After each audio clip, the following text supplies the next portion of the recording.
Hi, இன்றைக்கி நம்ம பார்க்க போகிறது தலப்பாக்கட்டி பிரியாணிக்கு தான் நாங்கள் போயிருந்தோம். அந்த தலப்பாக்கட்டி பிரியாணியில் பார்த்தீங்க அப்படின்னா மட்டன் பிரியாணி ஆர்டர் பண்ணியிருந்தோம். ஒரு முட்டை கொடுத்துருந்தாங்க. இப்போ நான் பீஸ் எடுத்து போட்டிருக்கேன் இல்லையா, இதே அளவில் இன்னும் 2 பீஸ் கொடுத்துருந்தாங்க. அவ்வளோதான்.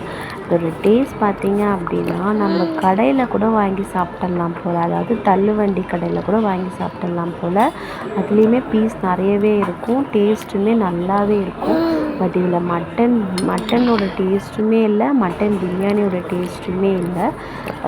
ரொம்ப ரொம்ப ஒஸ்ட்டு என்ன கேட்டால்.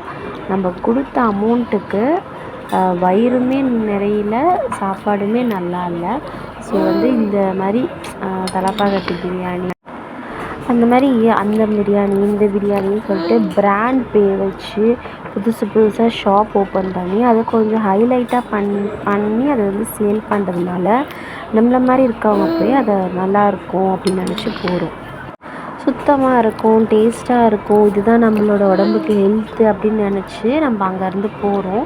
பட் பார்த்திங்க அப்படின்னா நம்ம நிறைய பேர் அங்கே போகிறதுனாலையுமே என்னமோ ரேட்டு ஆக்சுவலாக ஒரு 100 ரூபா பிரியாணியை 400 ரூபா 350 ரூபா. இப்போ அங்கே ஸ்டார்டிங் ப்ரைஸே பார்த்தீங்க அப்படின்னா 250க்கு மேலே தான் இருக்குது, நார்மல் குஸ்காலேருந்தே.